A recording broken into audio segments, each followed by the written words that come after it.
Hello and welcome to Trojans Live.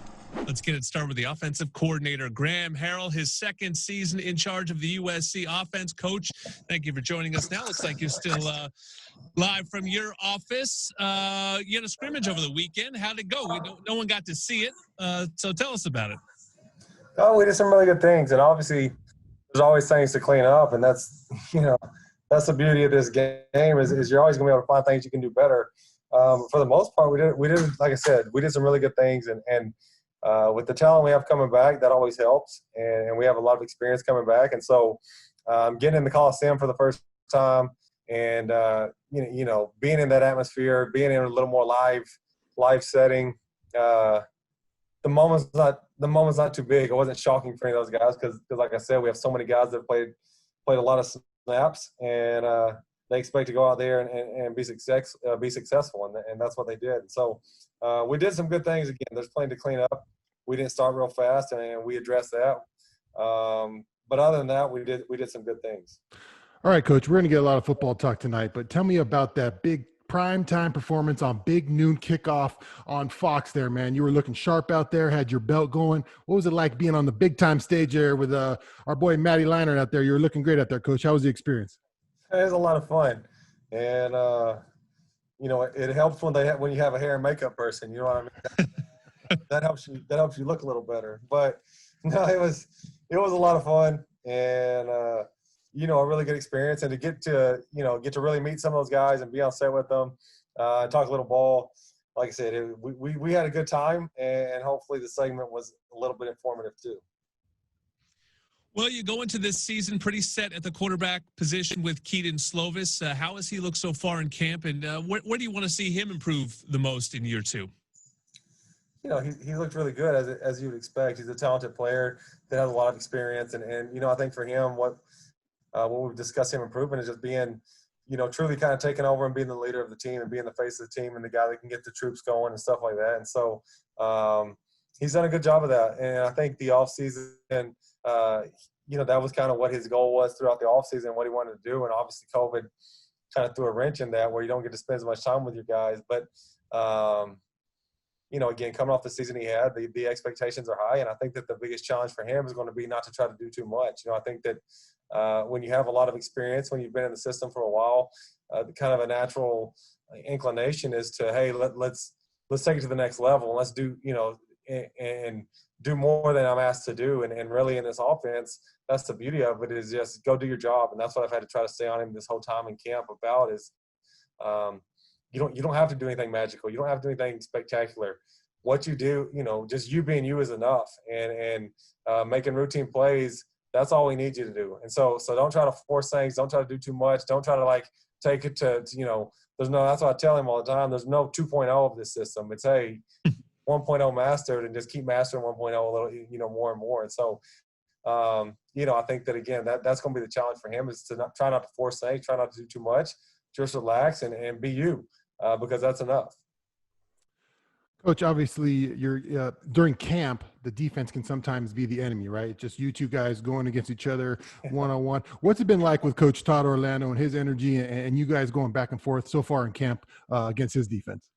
Oh, it's been a lot of fun. And like you said, one thing that we've really tried to emphasize is the fact that we're one team, and try to keep the divide as small as possible. Because when you go against the same person over and over, it can kind of, like you said, become natural to – yeah. But we have to understand that's our team, and I think that that's kind of been an emphasis of the camp, starting with Coach Helton, and he said that's something he wants us to really focus on as a staff is make sure we understand we're all pulling the rope in the same direction.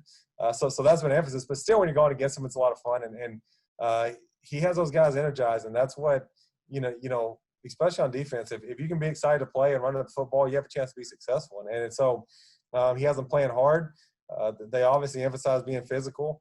And it's sometimes on an offense, you're like, hey, don't kill all of them. But it makes it fun, and it makes practice very, very competitive. But at the end of the day, our guys have done a really good job this camp of, hey, we're going to compete, and we're going to try to beat the guy across from me over and over and over. And then when practice is over, we are the same team, and that's not always the feeling coming off the field. But I think that the defensive staff has done a great job of preaching. We're going to be physical. We're going to be tough. We're going to play really hard. between the whistles, and then when it's over, it's over, and that's all we need to do. And so because of that, I think the team's done a really good job of being one unit and being one team and playing as and understanding that, yeah, we're competing against each other, but hopefully we're making each other better. But when practice is over, we're the same football team, and that's how we're going to be. That's the mentality it's going to take for us to be as good as we can possibly be. Right at the start of camp, you get great news that Elijah Vera Tucker is returning. I'm sure that was great. We talked about it last week. Great news for your quarterback, Eden Slovis, and I'm sure for you. Do the pieces of the offensive line fall into place now with him returning, or is there still a lot of competition before you figure out who your best five are up front? Well, we try to, create competition as much as we can at all places. Having AVT back was huge, and he has a lot of experience, but even more than that, he's one of the most talented guys I've ever been around. And so having that guy back definitely helps. But still, like I said up front, we mix and match a little bit and try to get the best five out there that we can. But we have a lot of experience in that position, and that's going to be really helpful for us. So I'm excited I think we can be really dominant up front this season. And this offense, if you are dominant up front, that's when you're going to be at your best. And those guys do a great job working together in the pass game, but also have done a phenomenal job of being physical and getting tough yards and opening creases in the run game. And so makes it that much more balanced, that much more, tough to stop when we can run and pass. And that all starts up front. Like I said, if we can protect, we have a quarterback and we have a bunch of receivers that can really throw and catch at a really high level. When we get movement up front, we have talented running backs that can go get big time yards. But again, if you can't control the line of scrimmage, none of that matters. And with AVT coming back, it gives us that much more talent. It gives us experience. It gives us more depth because now, like you said, you have a little bit more freedom to move guys around, and it makes us a whole lot better up front. And so, with that being the case, obviously he's helped a lot, and he's helped make that offensive line better. And the great thing about AVT is he's very self-motivated, and that I think again that's something that when you have as much experience coming back and you've had some success across the board on offense, I think the challenge can be we got to continue to get better. We have to continue to improve. You can't ever be satisfied. You can't get complacent. And when you got a guy like AVT who's very self-motivated, he brings the mentality to practice that he's trying to get better every single day. And because of that, when one of your best players is doing that, everyone else does that as well. And so, again, having him coming back was huge news for us. He's a great player, but he's also a leader, and just the way he works makes everyone else better around him. And so getting him back was big, but also, like I said, that O-line with as much experience as they have and as at the level they're playing right now makes you pretty excited for the season. Coach, I can sit here and talk O-line and D-line with you all night. I love that. But people want to know about the weapons, man. We got St. Brown coming back and Tyler Vaughn's coming back. Obviously, fans know about those guys. How about some new guys that we might see in the mix that have showed out in camp so far? Maybe some younger guys or just some names we haven't heard so far? Yeah, like you said, Almonraw and Tyler have played a ton of games, and lots of people have seen those guys. And especially with Almonraw, he's very similar to AVT as far as he's one of the more motivated, hardworking men I've ever been around. And so it's not real hard to get him to come practice hard. He shows up with the mentality he's going to practice hard, and it makes the guys around him practice that way too.